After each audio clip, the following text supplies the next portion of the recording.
Jadi ini komunikasi di antara F sama dengan DS. DS. Komunikasi via telepon ya. Ya. DS, siapa yang nelfon nih? F yang nelfon atau DS yang nelfon? F yang nelpon. DS sudah memperingatkan untuk tidak rekam, Hmm. tapi F tetap merekam. Oke. DS ada membuat laporan terhadap F. Tidak. Apa langkah yang diambil oleh DS? Dia hanya memberikan klarifikasi kepada Tenovi bahwasanya yang bersangkutan sudah meminta maaf. Kemarin juga sudah disampaikan oleh Tenovi.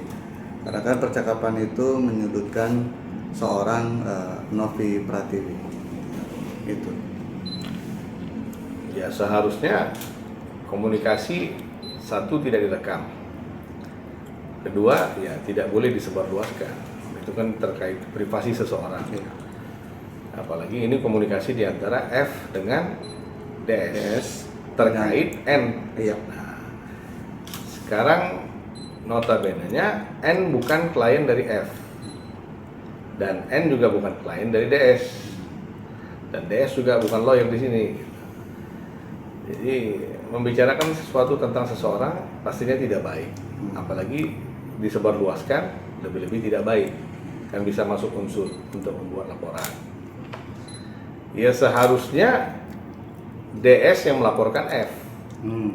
Tapi kalau dibilang DS dan F sudah berdamai, ya N punya kapasitas untuk melaporkan F, termasuk DS yang sudah ikut andil dalam komunikasi tersebut, karena tidak hanya sebagai pendengar, tapi ikut berinteraksi, dan F sudah menyebarluaskan itu, entah untuk tujuan apa.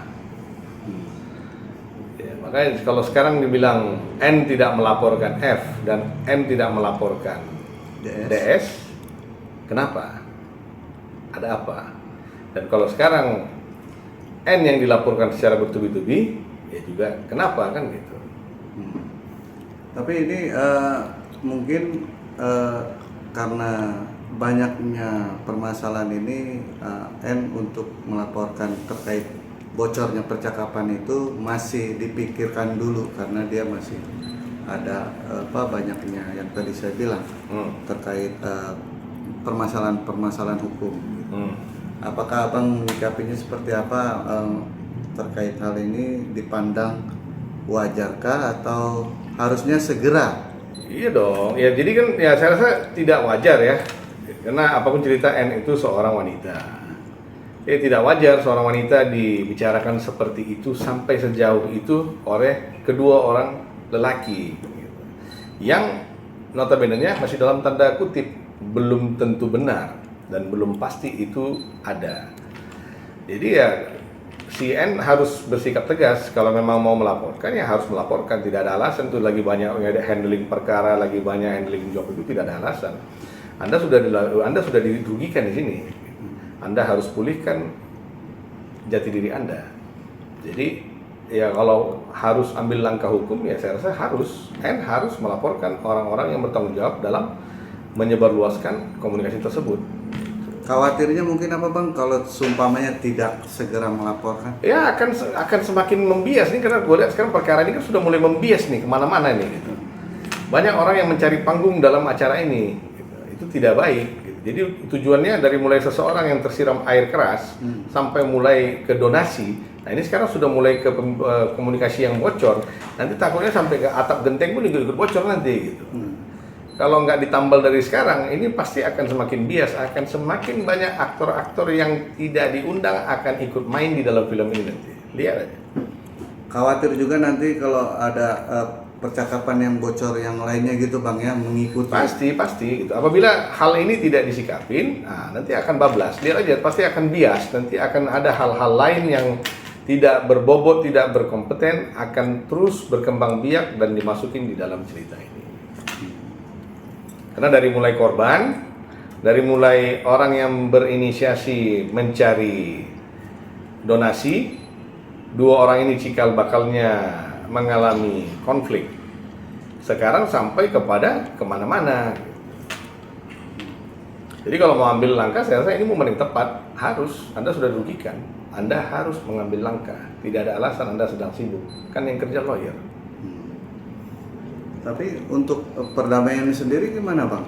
Artinya apakah hal-hal seperti ini bisa dikomunikasikan dengan perdamaian? Namanya perdamaian kan ya, itu the ultimate justice. Jadi ya kalau memang mau berdamai ya berdamailah, nyatakan kepada publik, minta maaf depan publik, dimaafkan depan publik, selesai. Nah itu udah minta maaf. Tapi kalau tidak dilakukan perdamaian di depan publik, ya ada apa kan gitu. Jangan-jangan ini cuma ya dagelan belaka gitu. Kan bisa aja diduga ini cuma dagelan belaka, cuma naik-naikin rating doang di depan panggung kan. Banyaklah yang seperti itu. Kalau memang Anda merasa dirugikan, laporkan, tempuh jalur hukum. Kalau memang Anda merasa dirugikan dan Anda berjiwa besar, bisa memaafkan orang yang merugikan Anda, tunjukkan di depan publik. Selesai. Jangan dibuang-buang waktu masyarakat, menghabiskan waktu untuk nonton hal-hal seperti ini. Tidak berbobot, tidak mengedukasi juga.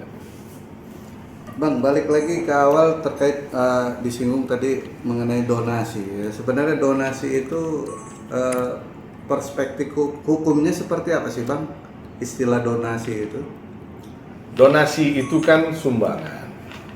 Sumbangan itu kan ditujukan untuk bantuan. Konteksnya kan membantu seseorang yang lagi kena musibah. Sekarang kalau dibilang donasi itu awalnya diberikan langsung kepada korban, tapi korban tidak menggunakan kepada titik-titik yang diperlukan, malah membias ke kiri dan ke kanan. Itu kenapa? Kan harus dipahami juga. Jadi orang-orang yang sudah membantu ini kan harus juga berpikir lebih dewasa. Kalian mengirimkan uang untuk perobatan Agus, saya sebutkan saya namanya ya, gitu. Untuk perobatan si Allah. Nah sekarang uang yang kalian kirimkan untuk perobatan mata seseorang tersebut baik tujuannya, tapi coba pikirkan, laki-laki yang sebagai tulang punggung dari keluarga besarnya, dia ini sudah tidak bisa mencari nafkah lagi dengan mata dan kondisi fisik yang sedang terluka. Kalau kalian hanya berpikir untuk mengobatin matanya, bagaimana dengan anaknya? Bagaimana dengan istrinya? Mungkin bagaimana dengan ayah ibunya juga yang menjadi tanggungan dia. Nah, mungkin dia juga belum punya rumah sendiri. Mungkin mobilnya juga masih kredit. Mungkin ya banyak faktor-faktor yang masih ditanggung dia. Sekarang kalau kalian hanya fokus membenahi dia punya mata saja, perut dia gimana? Ada yang mikir itu enggak? Jadi kalau memang mau membantu, ya bantulah yang full, bantulah yang benar. Jangan bantuan itu dikotak-kotakin. Ini hanya untuk ini tidak boleh untuk ini. Jangan, itu kurang manusiawi namanya. Artinya bantuan itu harusnya menyeluruh Bang. Yang namanya bantuan itu adalah bantuan. Makanya saya bilang, saya buat lebih kerucut lagi bahasa ini. Kalau kalian hanya ingin membantu mata dari si A, coba kalian pikirkan bagaimana dengan nasib perutnya. Ini bicara diri dia dulu dong. Bagaimana dengan anak istrinya? Bagaimana dengan pendidikannya? Bagaimana dengan kebutuhan internal mereka? Kita nggak usah bicara dengan kemewahan lah. Kebutuhan fisik fundamental seorang manusia dengan keluarganya seperti apa? Apabila hanya uang yang datang itu hanya boleh digunakan untuk perobatan mata dia saja. Coba dipikirkan, lebih wise lagi lah dalam membantu orang.